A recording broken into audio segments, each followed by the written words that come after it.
Right, while we're having a cruise to this backcountry road, let's go over the specs, because I always forget to do specs when I do these kind of review videos, but I actually know the specs of this. So the 1200 Scrambler makes about 90 horsepower. A lot of its torque curve is just flat, so you can be in 6th gear the whole time and it just pulls. It's 207 kilos dry, which is super surprising considering the old little street Scrambler, the smaller Scrambler, I think it was 204 kilos dry, so it's very similar to a much smaller bike, which is very confusing. So it's done very well for that, to be that weight, for, you know, a relatively big bike and stuff. It's got Öhlins twin rear shocks on the back, it's got Showa front, it's got a great set of Brembo front brakes, fantastic. Cruise control, heated grips, daytime running lights, TFT display, cable clutch, no heated seat, no quick shifter, which is a bit sad, and yeah, brilliant.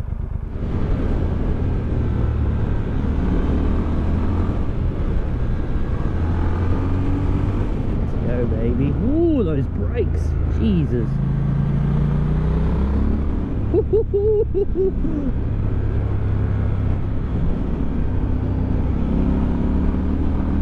How's that for a view out there? Not bad.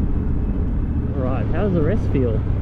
It's quite stiff actually. You think of a Scrambler, especially now they have set these road ones up a little bit more for road,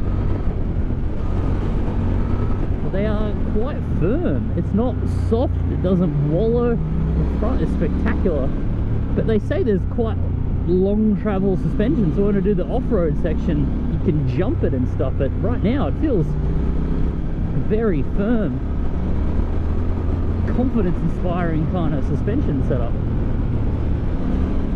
It is a Showa big piston front end and an Öhlins rear, so it's pretty top-notch stuff. You wouldn't expect it to be wallowy or, you know, vague on the front end. This is top-notch stuff on this bike. Didn't cheapen out on the components. The brakes are freaking, they are spectacular. Especially after coming off my MT10, that's got useless brakes. Come on something like this, I'm like, oh yeah, that's what good brakes felt like. Feels decent.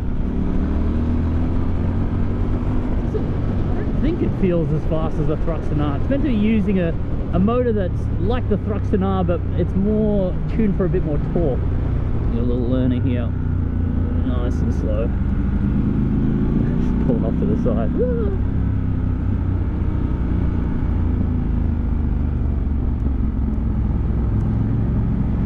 Just having a nice old cruise. It's definitely a torque monster. There's absolutely no point revving it out, even though I will always continue to rev out freaking bike. I'll rev out a Harley. I like revving engines, even though a lot of the time it's unnecessary.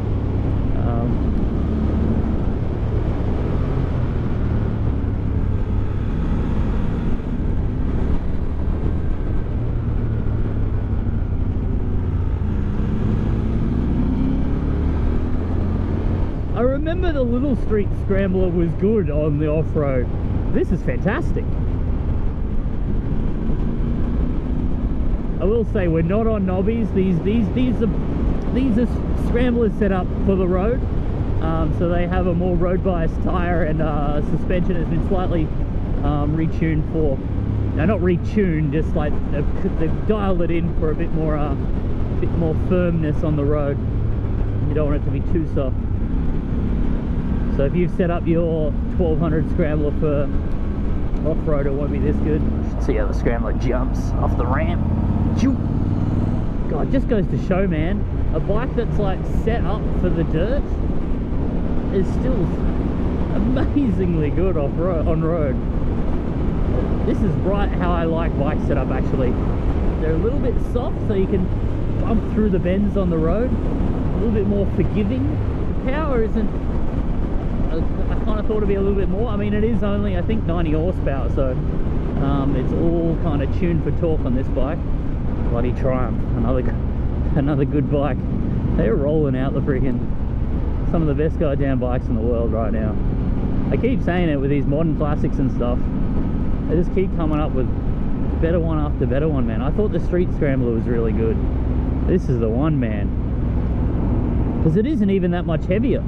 The Street Scrambler is, I think it was 204 kilos dry. This is 207 kilos dry. Put a lithium battery on it, and it's the same bloody weight. More power, better suspension. It's more tuned for off-road, but it's also freaking great for on-road. It's like a GS, man. GS is a fantastic road bikes. The reason why GSs are so popular is not because they're a decent off-road bike, it's because they're such a goddamn hanger. Yeah, GS is not popular because it's a good off-road bike. It's popular because it's a goddamn great road bike that can go a little bit off-road. This is right up that alley. Let's get some scramblers in front of us. Whew. Old mate's scraping the pegs.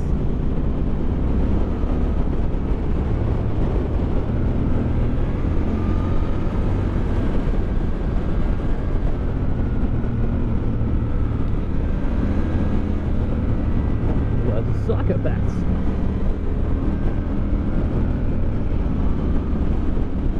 Ooh, that was a decent wallow. Again, another reason why it's nice to have kind of off-roady bikes on the road, man. Get a gnarly bump, just cruise through it. Alright, and now this is truly a really, really good freaking road bike. I'm really keen to see how it'll perform in the dirt, because I mean, it looks like a freaking dirt bike just looking at the damn thing, but it feels right now like it's just a spectacular freaking road bike. Very keen to see how it goes on the dirt. Let's think of some bad things. One, no quick shifter. On the right hand side you've got a catalytic converter that's right at your leg, and it does get pretty warm. Not when you're riding. Seems more just when you're parked, that cat right on your leg gets pretty warm.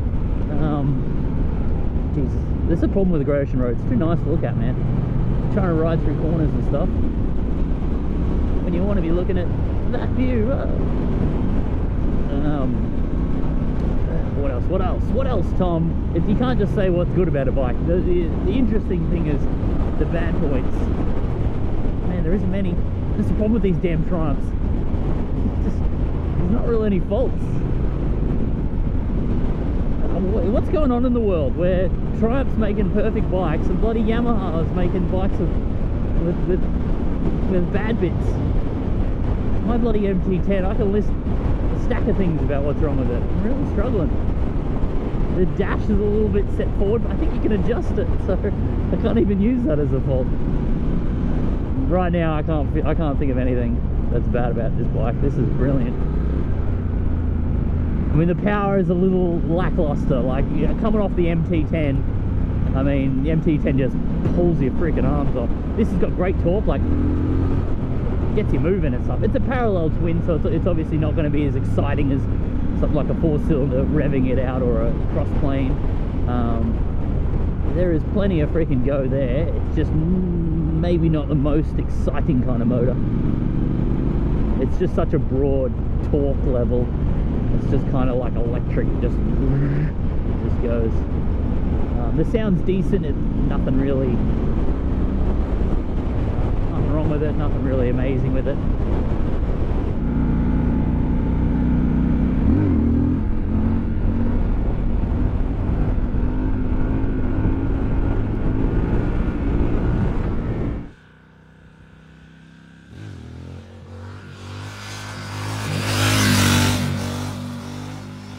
So I've just done about an hour or so of just pretty much straight 100 k's an hour, and that's when you really start testing out the comfort of a motorcycle. Do an hour of basically no corners or anything, and you really start to feel every kind of small uncomfortable feature. I gotta say, this motorcycle is unbelievably comfortable. It's like adventure bike comfortable, and I think because it's got such raised bars and they're so wide, because this is a lot more off-road focused, I've actually given it kind of big dirt bike kind of handlebars, a big adventure bike handlebars, and it's just very comfortable for me. It's all my limbs are kind of falling into their natural position of I'm not leant forward, my arms are perfect. Like, I had cruise control on before, but I'm like, there's no point, 'cause I'm not going to put my arms down, because this is naturally where they fall, is right on the handlebars.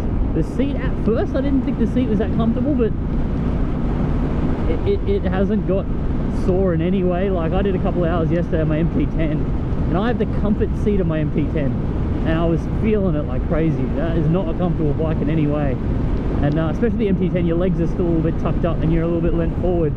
This bike is not like that at all. It's perfect, straight back, arms out naturally, your legs fall down nice and they're not crept up. You could sit on this bike all day long. The only thing is there's no wind protection like a standard adventure bike. Like the Tiger in front of me has got like a windshield.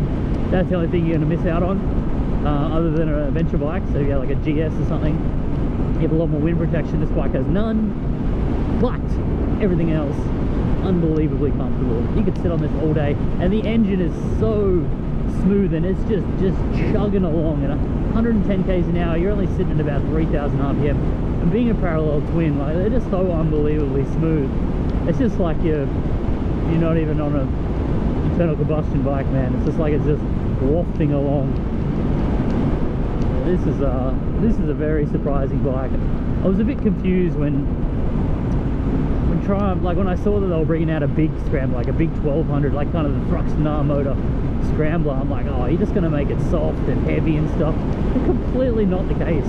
It's actually the opposite. It's almost the same weight as the street scrambler. They went more hardcore, more off-road, and it's just hit the nail, man.